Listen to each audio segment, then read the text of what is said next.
The following program is classified G. It's suitable for all ages.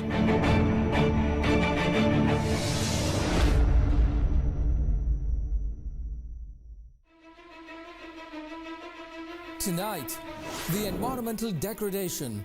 A foreign ship containing chemicals caught fire in Sri Lankan waters and dissipate, putting the ecosystem in the western shores at jeopardy. Livelihood of the fishermen and around the coastline now under threat. Along with this second ship incident, questions arise as to whether Sri Lanka has the proper protocols and required laws to deal with such situations. And would this mean justice would be served? Good evening, I'm Mahesh Johnny, and this is where Other Derana and the Morning investigates.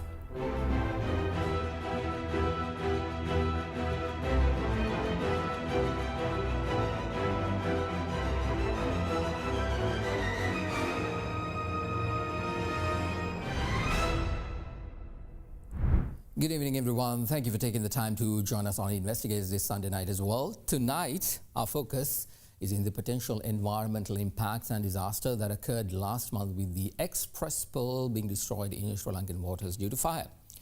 Now, the Singapore flagged container ship caught fire on the 20th of May off the western coast of the island. And even though the authorities managed to extinguish the fire, the ship has since mostly sunk while throwing into the ocean its hazardous cargo of containers. What followed was what has been called as the biggest marine environmental disaster in the history of Sri Lanka, with the chemicals, chemical products and pieces of plastic the ship was carrying released to the Sri Lankan waters, causing massive damage to Sri Lanka's marine and coastal environments. Now, as social media platforms were flooded with the photos and videos of the damages the said substances had caused, environmentalists started raising awareness and expressing strong opposition in that connection. Also, it became even a bigger issue when the beaches were polluted due to the said substances, and the people started collecting the debris of the ship. Consequently, the law enforcement authorities had to take action to stop it, as some of the debris was considered highly toxic. This week, we take a 360-degree look at this issue from both an economic point of view as well as an environmental angle, and also ask the important question: was the MV Express Pearl disaster a blunder of titanic proportions or an unfortunate series of events? We investigate. This is not the first such incident Sri Lanka faced in the recent past. Last year, a ship named MT New Diamond caught fire off the eastern coast of the country, also causing damage to Sri Lanka's marine and coastal environments. In light of the two incidents within a period of several months, there is now a discourse among a multitude of parties about the manner in which Sri Lanka handled the two situations and how equipped Sri Lanka is to handle such situations in the future. Following this incident, emphasizing the importance of taking proper measures to obtain adequate compensation for the damages caused to the environment and the expenses borne by Sri Lanka to douse the fire, leading environmental organization Centre for Environmental Justice filed a fundamental rights petition at the Supreme Court. Speaking to us, the chairman of the Centre for Environmental Justice, Attorney at Law Ravindranath Dabare, said that the FR petition was filed because some public officials and even ministers have claimed that there is a certain uncertainty regarding obtaining compensation for the damages caused due to the fire aboard the ship. In that petition, we especially emphasize the need of obtaining damages caused to the atmospheric environment or atmosphere. This sphere is very important, and most of the people have not emphasized the importance of obtaining damage caused to the atmosphere. Noting that Sri Lanka has a number of legal provisions to obtain compensation from those responsible, he said that action should also be taken to ensure the proper management of compensation, especially with the aim of using it to rebuild the environment. And we have made, especially the Director General of Merchant Shipping Party, because unseaworthiness ship enters into Sri Lanka, he has certain legal obligations to carry out.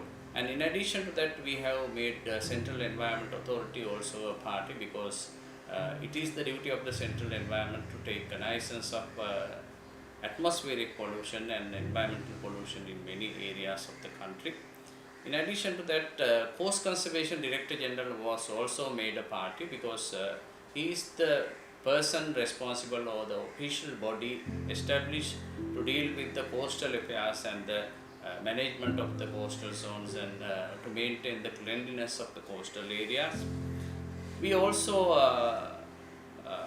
made NARA a party, because of the requirement of conducting research into the marine damage and the ecosystem impact caused as a result of this catastrophe. Director General of Department of Fisheries and Aquatic Resources also responded, because under this particular act, Fisheries and Aquatic Resources Act, there were certain offences committed by the offenders, and he has to take cognizance of the issue and actually deal against the, or should act against the offenders and prosecute the offenders under this particular act.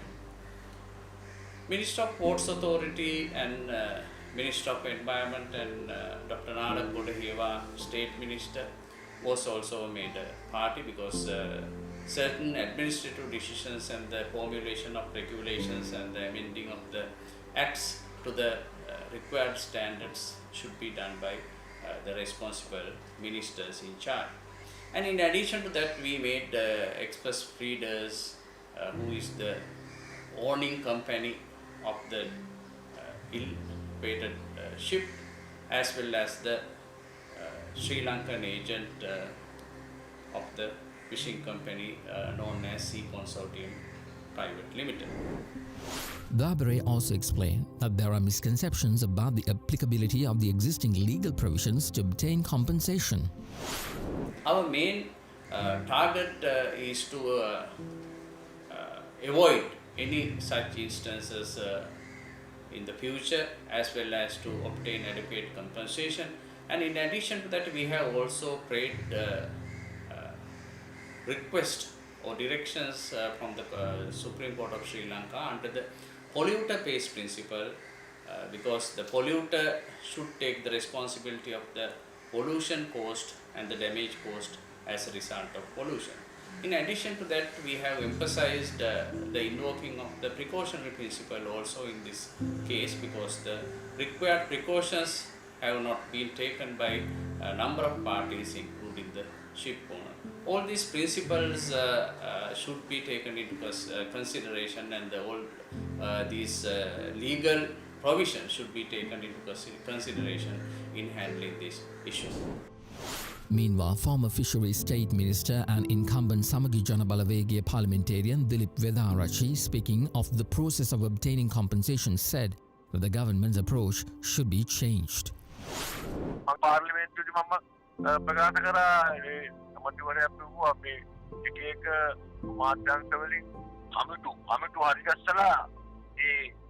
නව සමාගම් වලට රක්ෂ සමාගම් වලට ඉදිරිපත් කරනවා කියලා මේ වන්දි ලබා ගන්න. ඒතකොට අමාත්‍යාංශයෙන් අමාත්‍යාංශයට කමිටු හදලා එක එක්කෙනාගේ යෝජනා එක අමාත්‍යාංශ යෝජනා ඉදිරිපත් කරනොත් මේ වන්දි ගන්න හම්බ වෙන්නේ නැහැ. මම පාර්ලිමේන්තුවේ යෝජනා කරා මේ සියලුම කමිටු ඒකාබද්ධ කරලා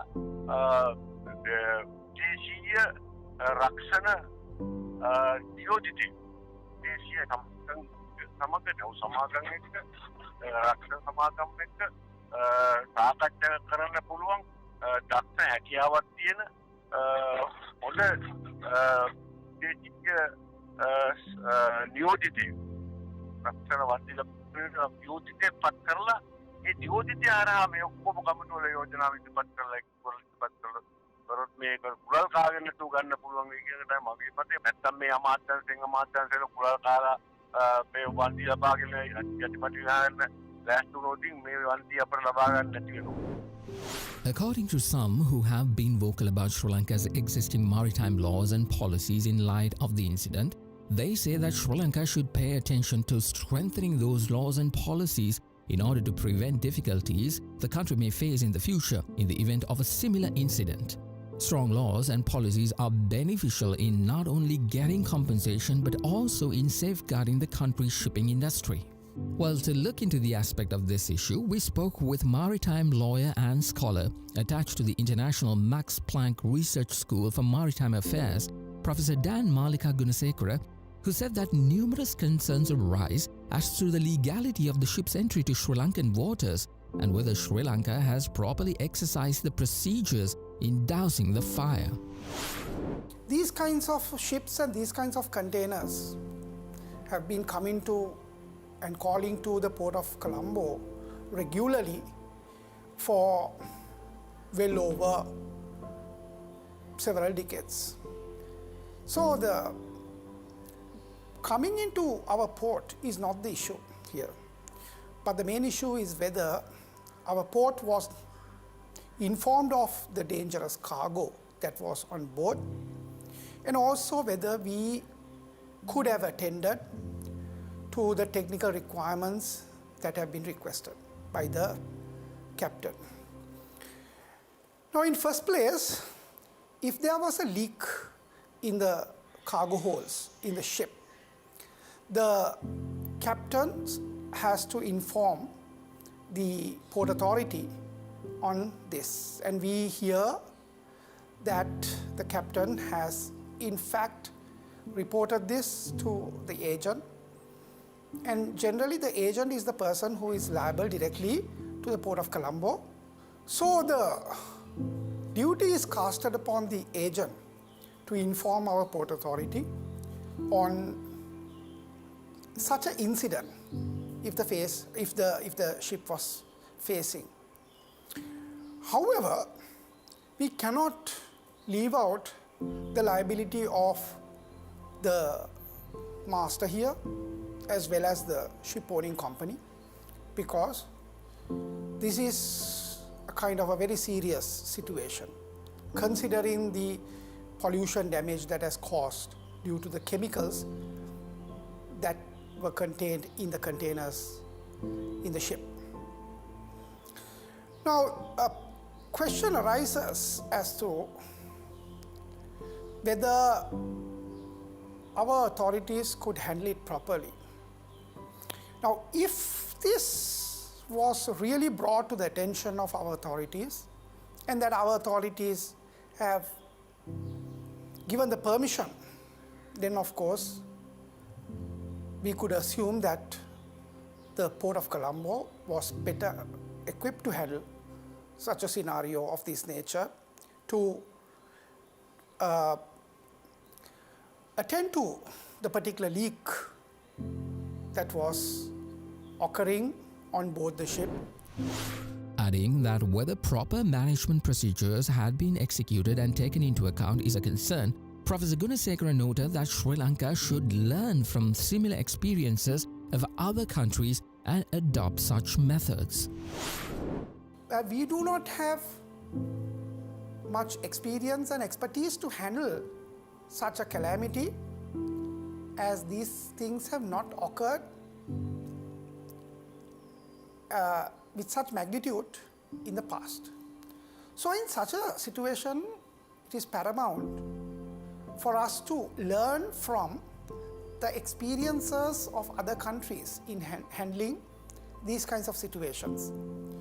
And we do have a lot of such examples in the past that has happened in the world, in the very long past as well as the recent past. So whoever who is attending to such incident must also go through such reports of how other countries have handled these kinds of scenarios, and also study them and keep record of those things, because we need to at least conduct the drills as we normally do in attending to such a incident that might take place at any moment in our country. He further emphasized that Sri Lanka should not ignore this incident, as the island is strategically located in the Indian Ocean. Further on, Professor Gunasekara, describing extensively the importance of Sri Lanka adopting modern international maritime practices and comparing Sri Lanka's maritime laws and policies with those of other countries, added that we do have what is called the National Oil Spill Contingency Plan, managed by the Marine Environmental Protection Authority. However, we do not have any other kind of national contingency plans, especially when it comes to hazardous and noxious substances, because we lack certain legal instruments in that respect, or rather legal provisions in the Marine Pollution Prevention Act, as we are not a party to the Hazardous and Noxious Convention of 1996, brought into being by the International Maritime Organization. Although we do have certain provisions to deal with such chemical substances, it is not into its entirety that the law has placed in dealing with these kinds of materials. So we need to develop further in battling with these kinds of substances that are coming to our waters. That Sri Lanka lacks certain laws to fully claim this damages. There can be challenges because now the matter has been taken at courts level. Once the assessments are done, we need to get independent assessors to confirm our assessment, and then we need to claim it through the ship owners' insurance companies. It's a long process. The insurance process will be a very long process. But if the country laws are not in line with the international laws, that is the international conventions which we have signed as a nation, and if we have not ratified certain sectors of it in our parliament, and we have gaps in legislation, then the other side, the insurance will fight for their case to pay us the minimum. That is how the insurance world works. Meanwhile, Rohan Masakorala, CEO of Shippers Academy in Colombo, noted that in this context, Sri Lanka needs to ratify and become a party to some very important conventions at least now, before another catastrophe of this nature or even a much greater catastrophe can occur. Well, it's evident that Sri Lanka needs to up the game in strengthening required laws when foreign carriers enter Sri Lankan territorial waters. These laws needs to look at how we can protect the people of this country when a disaster like this occurs. When we return, the blame game begins.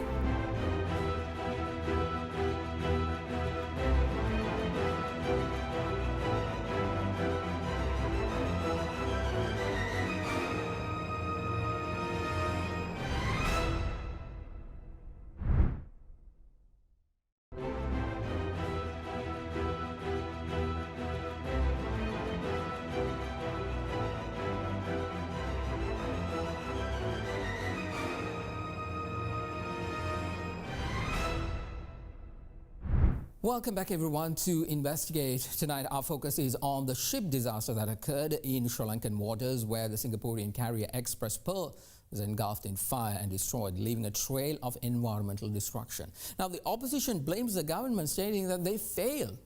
But the government says they got this and will do everything to ensure the safety of the Sri Lankan people. After the Express Pearl was destroyed in Sri Lankan waters and due to the damages caused to the environment, several parties such as the fisheries communities and the hotel industry have been affected. According to some who have been very vocal about these risks, say that Sri Lanka's fisheries sector may have to face long-lasting effects. Speaking of the hardships the fisheries community is facing, Samagi Janabalawegaya parliamentarian and former Fisheries State Minister Dilip Vedarachi claimed that the government has to accept responsibility for the issues being faced by the country's fisheries community, and the damage the incident caused to the fisheries community is massive. ඉඳලා පුත්තලන් දිස්ත්‍රික්කෙම තහනම් කලාපයක් කරලා තියෙන්නේ. දීවරවන්ට උපන්නේ කරන කිසිම දීවරයෙකුට රැකියාව වෙන්න බෑ. පන්න කර්මාන්ත දීවර කර්මාන්තේ ඒ කර්මාන්ත තියෙනවා 25 30ක් විතර ඔය පුත්තලන් දිස්ත්‍රික්කයේ මීගමු බලපෑදේශේ ඒ කිසිම කෙනෙකුට අද සුළු කර්මාන්තක කිසිමකට රැකියාව යන්න බෑ. ඒක තානා කලාපයක් කරලා නැව ගන්නකම් නැව ඉවත් කරනකම් නැව කොච්චර කාලෙකින් ඉවත් කරායිද කියලා උත්තර. ඉතින් ඒ නිසා මේ මිනිසුන්ට මේ සෑම දීවර පවුලකටම ජන ගැනීමකට කම්කරුවෙකුට කොටස්කරුවෙකුට පිරිමියෙකුට හැම පවුලකටම ලොකු වන්දියක් මාසික වන්දියක් දෙන්න කටයුතු කරන්න ඕන මේ ආණ්ඩුව. අපේ ජාතික සම්පත් කැස්බෑව ඩොල්ෆින් අපේ සංචාරක දේශේම කඩා වැටෙනුනේ මේකේ. මේ මොනතරම් මේ කැස්බෑව ඩොල්ෆින් කියන්නේ මොනතරම් සම්පතක්ද? ලෝකේ 7 වර්ගයක් ඉන්නේ කැස්බෑවේ 6 වර්ගයක්ම ලංකාවේ මුහුදට අපේ දකුණු වෙරළ තීරයට කොට එනවා. මේ විනාශය කරේ කවුද? පිටන් ඉන්න මේ මාළු මරුණයි කියලා මාළු විතරක් නෙවෙයි මරුනේ. අනිත් හැම ජීවියක්ම මරුණා. අපේ කොරවල් මරුණා. අපේ කොරවල් හදන්න මම දැක්ක මේ ප්‍රකාශ කරනවා අංගලක් හැදෙන්න අවුරුද්දක් යනවා කියන්නේ. Yes, the government has already made arrangements to submit a claim for interim relief, especially for the fishermen who had lost their daily income from the 23rd of May up to the 3rd of June as the first interim claim. And we have also identified 23 related industries directly affected with the fisheries industry. And we have made a claim close to about $10 million for not just for the income lost during this time, but there are fishermen who had issues with their fishing gear as well that was affected with this disaster. So we have made a claim on that, and also we will be submitting another claim as long as the vessel is in these areas. Until it is removed and until the area that is marked as a no fishing zone continues to be a no fishing zone, we will be claiming the income loss for that period as well. Meanwhile, the current State Minister of Fisheries, Kanchana Wijesekara, further says that the government hopes to compensate workers in 28 job sectors related to the fishing industry who were affected after determining the workers' eligibility for compensation. Different people have made different opinions, and especially on social media and other media streams as well. But there is no scientific reason to say that it has affected fish consumption. And NARA has done a research as well. Their preliminary reports that were conducted in the area have said there is no changes in the pH levels around the area. And also another factor that people should not be afraid of consumption of seafood is that from the day of the fire that it started on the 22nd of May up until now, an area around the coastal line from Panadura to Nigambo and around the vessel has been marked as a no fishing zone, and most of our seafood comes from multi-day vessels that are fishing in international waters or deep waters and around the country. So there is no scientific reason to say that it's not safe to eat seafood, and and there are no scientific records to back that claim. And the ocean has enough buffer stocks to take in these sort of incidents. So I don't think the people should be afraid of to consume seafood. Meanwhile, a committee has been set up for the assessment of the damage from the disaster and the course of action needed to be taken to rebuild the marine environment, its resources and the fisheries industry. The committee comprised officials and scientists from the Department of Fisheries and Aquatic Resources, the National Aquatic Resource Research and Development Authority, the National Aquaculture Development Authority, marine biologist Dr. Asha DeVos, and other experts. However, when queried about allegations that there were certain shortcomings on the part of the authorities in dousing the fire, Sri Lanka Ports Authority Chairman General Dayaratnayaka said that the SLPA's responsibilities were fulfilled by taking every measure in accordance with the proper procedures, and that the SLPA's policies and procedures are in step with the international standards. He added that the ongoing investigations are mostly legal and that the role of the SLPA plays in this process is straightforward and rather a small one. වරාය අධිකාරියේ මේකේ කොටස ඇවිල්ලා බොහොම පොඩි කොටසක් තියෙන. ඒක straight forward කොටසක්. ඒක වරාය අපි කරන්නේ ව්‍යාපාරයක් වෙළඳ ව්‍යාපාරයක් බිස්නස් එකක්. ඒකට නැව ආපු ක්‍රමය අපේ ආපු ක්‍රමය ඒ පැත්තෙන් සාමාන්‍යයෙන් අපිට ඉදිරිපත් කරලා තිබුණේ හරි ඒ අනුව අපි අපේ ඇක්ෂන් ගන්න තියෙනවා. ඊට පස්සේ මේකේ ප්‍රශ්නයක් ආවා. ඒ ප්‍රශ්නය අපිට වාර්තා කරා. අපි ඒවට රෙස්පොන්ඩ් කරා. ඒ කටයුත්තේම ගියා. ඒක අපිට පස්සේ හම්බ වෙනවා වාර්තා නොකරපු කොටසක් තියෙනවා. ඒ පිළිබඳ නීති අංශවලින් බලාගෙන යනවා. අපිට ඒ කට්ටියකින් ලැබෙන්න ඕන දේවල් එහෙම ස්ට්‍රේට් ෆෝවර්ඩ් ඒවා මේ අපේ දෙන සර්විසස් වලට ගන්න ඒවා එහෙම ගන්නවා. නම් වෙනවා. ඒ දාලා තියෙනවා. අපි ඒවා මේ වාර්තාවකුත් ඉදිරිපත් කරලා තියෙනවා. Justice Department එකට නීතිපති දෙපාර්තමේන්තුවට.